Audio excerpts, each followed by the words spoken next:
हिमालय की गोद में बसा उत्तराखंड प्रकृति की अमूल्य धरोहर है। इस धरोहर के आंचल में कुमाऊं के प्रवेश द्वार बेरी पड़ाव में श्री अष्टादश भुजा माता महालक्ष्मी का मंदिर आस्था व भक्ति का बड़ा ही अलौकिक संगम है। वरिष्ठ महामंडलेश्वर ब्रह्मलीन संत स्वामी श्री बालकृष्ण यतीन महाराज जी की पावन यादों को महकाता यह आध्यात्मिक शक्तिपीठ एक अद्वितीय शक्तिपीठों में एक है। कहा जाता है कि जो भी प्राणी अपने आराधना के सदा पुष्प माता महालक्ष्मी के चरणों में अर्पित करता है, उसके रोग शोक दुख दरिद्र एवं विराट विपदाओं का हरण हो जाता है। बहरहाल इसी पावन स्थल पर श्रीमद् भागवत कथा की सुंदर कथा यहाँ पर संपन्न हुई।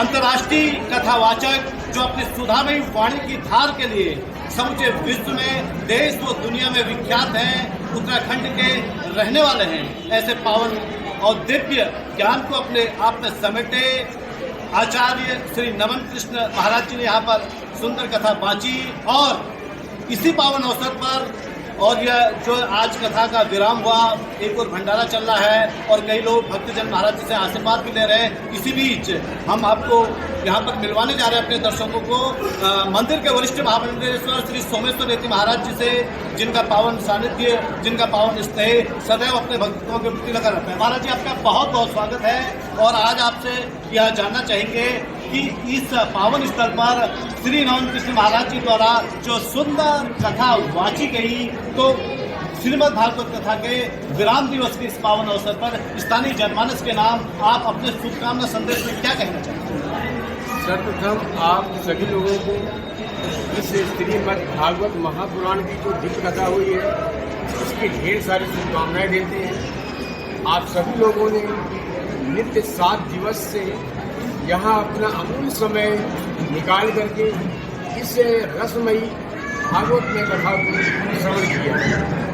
पूज्य ब्रह्मलीन गुरुदेव महाराज के द्वारा स्थापित 2007 में यह अष्टादश भुजा श्री महालक्ष्मी मंदिर जब से महालक्ष्मी जी यहाँ पर प्रकट हुई है, महालक्ष्मी जी की जब से यहाँ पर स्थापना हुई है, उसी समय से यह महालक्ष्मी मंदिर में अनेकों प्रकार के आयोजन चले आ रहे हैं। दोनों शारदीय नवरात्र, चैत के नवरात्र में शिव पुराण की अनेक दिव्य कथाएं यहाँ पर चली आ रही हैं। इसी क्रम में सन 2024 के इस समापन समारोह में जो हम 24 का अंक देख रहे हैं, अब नए वर्ष का हम आगाज करेंगे। इसके पूर्व में एक बहुत ही सुंदर हमारे इस श्रीमद् भागवत महापुराण का जो शुभ संकल्प यजमान के द्वारा लिया गया, उसके आचार्य हमारे श्री शास्त्री जी जो है, जिन्होंने बहुत ही सुंदर तरह से अपनी जो कथा का श्रवण आप लोगों को कराया है। निश्चित ही जनमानस में एक एक शब्द आज भी गूंज रहा है। अपार भीड़ आप देखें, प्रथम दिवस से लेकर के आज सप्तम दिवस तक इस महालक्ष्मी मंदिर के पवित्र प्रांगण में पैर रखने की जगह आपको देखी। ऐसी दिव्य कथा कई वर्षों बाद सुनने को आप लोगों को मिलती है और लोगों का जो उत्साह आपके प्रति रहा है वह वर्णन करने योग्य नहीं है। और आपने अपनी सुमधुर वाणी से बहुत ही सुंदर तरीके से एक एक अर्थ का, एक एक शब्द का आप लोगों को भक्तों को श्रवण कराया है। निश्चित आप धन्यवाद के पात्र हैं। इसी तरह माँ भगवती की आराधना का जो आपने मंत्र बताया है और जो भागवत के रहस्य को आपने बताया है, वह लोगों को प्रेरणादायी है। आप सभी लोग इसे हमेशा श्रवण करते रहें। मंदिर में हमेशा दो प्रकार के कार्यक्रम होते रहते हैं। आप सभी लोगों को श्रीमद् भागवत की कथा, जो भी कथाएं यहाँ पर हुई हैं, इसके पूर्व भी आगे भी होती रहेंगी।